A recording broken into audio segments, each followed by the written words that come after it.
Okay, so here is part 2 of chapter 3. We are picking up, right at slide 14, and we're going to be talking about the oral cavity and specifically the velum. So the velum refers to that soft palate. It forms the posterior roof of your oral cavity, and if you watched video 1, which you should have, you'll remember that I told you if you pretended there was peanut butter on the top of your mouth, if you took your tongue and scraped the roof of your mouth going all the way back, you go from your hard palate back to your soft palate. So that's the posterior roof of your oral cavity.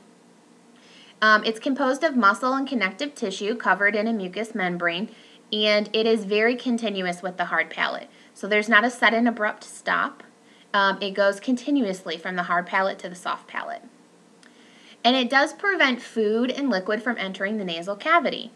In addition, I kind of already talked about this in video 1, but it is necessary in producing 3 nasal sounds in the English language, including n, and ing, like in the word fishing.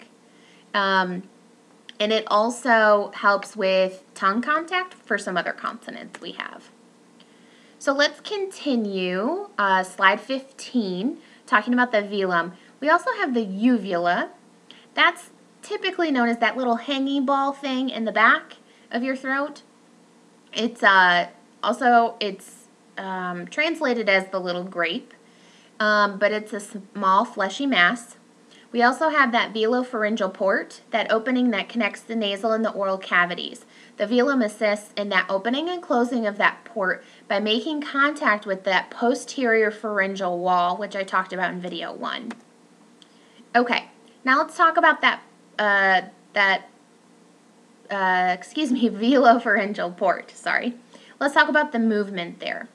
So if we're opening that port, we're relaxing the velum, we're redirecting air through the nasal cavities necessary for those 3 nasal sounds we talked about.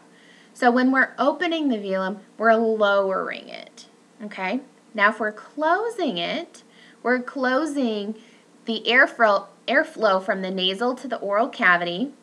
So if we're right here, it kind of almost does this little lift thing. So we're closing off the nasal passageway, and it's directing airstream through the oral cavity for those oral resonant phonemes. So let's talk about some sounds produced by the velum. We already talked about those nasal sounds, but there's a couple other ones. There are some lingual velar sounds. Remember I talked about we can make some other sounds besides nasal, so those are using the tongue plus the velum, and that's for k and g, and then again for the ing. Okay, let's talk more about how we modify some sounds. So we have articulators. They're making the sounds. I did provide a really good website here I would suggest checking out. In addition, here we talk about the mandible, and this is on slide 18. So the mandible is going to contribute to tongue and lower lip movement, particularly for vowels. Ah, oo, e. You'll notice that the jaw is changing. Okay, now if we go to slide 19, we're talking about supraglottal and supralaryngeal structures. So in the oral cavity, we're talking about lips, our teeth, our alveolar ridge. So our alveolar ridge is going to be the little bump right behind our teeth, right on our hard palate. It's where we make the T sound. We have our hard palate, which is, just beyond that. Our velum, which is beyond the hard palate. The tongue, the mandible. So all of these play a role in creating the sounds that we need. We also have the oral cavity when we're, so in the oral cavity we have the lips. They're also known as labial, so you'll hear labial sounds produced by the lips. And they're bounded by cheeks, chin, nose, and composed of muscles and tissues. This is going to help receive and hold food and liquids. So if we didn't have our lips, or if we had some decreased movement or muscle control of the lips. We may not be able to hold liquid in our mouth. It may spill out, some anterior spillage. But it also helps with speech. So lips change the position for the vowels, whether they're rounded, O, whether they're neutral or spread, and also it helps create some consonants. So let's go to slide 21, the sounds produced by lips. With lips, we have bilabial sounds. So those are sounds produced by both lips. B, P, M, W. Okay, so we have P, P, B, B, M, M, and then W, W. We have labial dental sounds, and that's going to be when we're using our teeth plus our lips. So for instance, the F, so we use our bottom lip and our top teeth.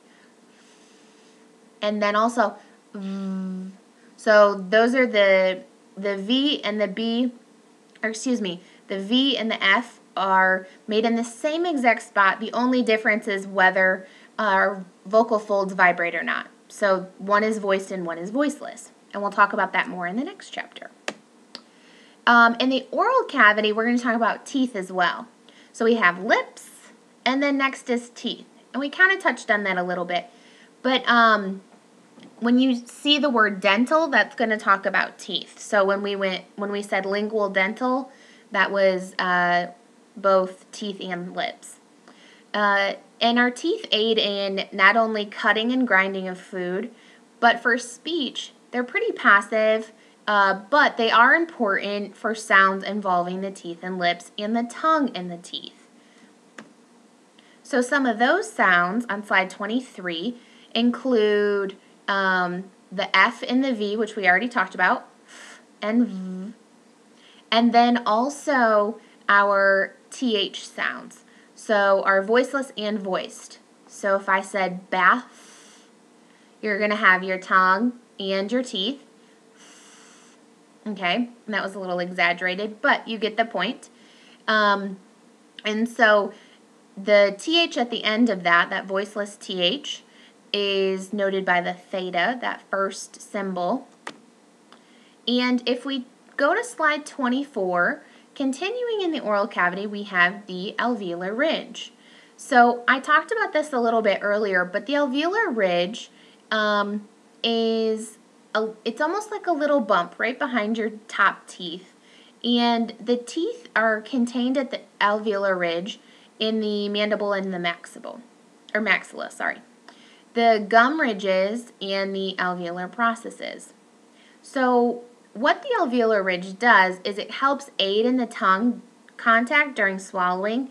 So if you stop right now and pretend you have a drink of water, or if you do have a drink of water, that would be great. When you swallow, your tongue typically hits that alveolar ridge right behind your teeth, and it's kind of a spot for contact when you're swallowing. So let's try that a second. So when I swallowed, my tongue does. It goes right up to the alveolar ridge, and yours should as well. Now on the speech side, the alveolar ridge is a place for the tongue to contact for some consonants, including, if we continue to slide to 25, the T, like I talked about before, D, S, Z, N. So even though N is a nasal sound, the airflow goes out the nose, but we also use the articulators in the oral cavity to create the sound. And then we also have L. So that's a really good one when you're teaching kids about the alveolar ridge and T, because you can open your mouth and really show where those are made. T. Okay, let's go on to slide 26. This is talking about the hard palate. The hard palate is formed, it forms the anterior or the front portion of the roof of your oral cavity. It's composed of bony tissue covered by a mucous membrane. It does help contain food in the oral cavity, and for speech, it's a contact place for consonants and oral cavity shaping, especially for vowels. I know I talked about children with cleft palate earlier, but if someone did have a cleft palate, they may have it of the hard palate. So you would see a cleft or an opening in that hard palate. And they can also have it of the soft palate. They could have it of both. They could have it of the maxilla. So you'd actually see right through here and then continue along the hard palate. Let's look at sounds involving the hard palate. So if we go on to slide 27, these are going to be our tongue plus hard palate. So lingual, palatal. Lingual is tongue, palatal, hard palate. Okay? So we have our sh sound, our ch, like cheese, j. We have the r, and then we have the y sound. Okay, so all of those are made by taking the tongue in contact with the hard palate. Let's talk about slide 28, the mandible. So the mandible, or the lower jaw, attaches to the tip and blade of the tongue by the frenulum. So if you lift up your tongue, the lingual frenulum is going to be that little piece of tissue that connects the base to your tongue. So that would connect the mandible to the underside of the tongue. Okay? And that provides help, some rotary action for chewing.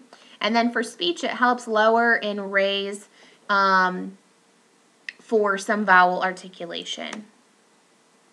All right, we have 2 more slides. So let's talk about the tongue. The tongue is the most important articulator.